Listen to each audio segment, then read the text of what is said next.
लद्दाख की गलवान घाटी में भारत और चीन की सीमा लाइन ऑफ एक्चुअल कंट्रोल पर तनाव के बाद से लगातार हालात बिगड़ते नजर आ रहे हैं और इस तनाव का असर अब कारोबार पर भी पड़ता दिख रहा है।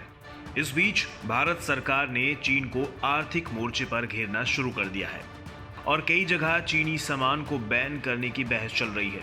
इस बीच देश के सूक्ष्म, लघु और मध्यम उद्यम यानी एमएसएमई सेक्टर ने कारोबार पर पड़ने वाले असर को लेकर चिंता जाहिर की है। एमएसएमई सेक्टर के मुताबिक इस तनाव की वजह से आयात शुल्क में बढ़ोतरी या वस्तुओं पर नॉन टैरिफ बैरियर को रखने से इनपुट कॉस्ट में 40% तक का इजाफा हो सकता है। छोटी कंपनियां पहले से ही कोरोना की मार झेल रही हैं, आगे हालात और बिगड़ जाएंगे। एमएसएमई सेक्टर की तरफ से ये बात ऐसे समय पर आ रही है जब भारत सरकार 300 चीनी वस्तुओं पर आयात शुल्क बढ़ाने की तैयारी कर रही है। इसके साथ ही एमएसएमई सेक्टर की तरफ से सरकार को लॉन्ग टर्म के लिए ठोस योजना बनाने की सलाह दी गई है, जो चीन से होने वाले आयात के विकल्प के रूप में अपनाया जा सके। अखिल भारतीय निर्माता संगठन यानी AIMO ने छोटे उद्योगों को बढ़ावा देने के अलावा आगे चलकर लंबे समय के लिए इसका सटीक हल निकालने की सिफारिश की है। इसके साथ ही सरकार को चीन के खिलाफ लोगों की सोच के आधार पर कदम न उठाने की सलाह दी है।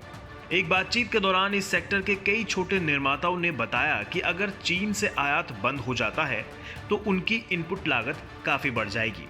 उनके मुताबिक दक्षिण कोरिया, जापान और यूरोप से कच्चे माल का आयात करना कहीं ज्यादा महंगा है। आपकी जानकारी के लिए बता दें, लगभग 70% एक्टिव फार्मास्यूटिकल्स इंग्रेडिएंट्स यानी API चीन से आयात किया जाता है।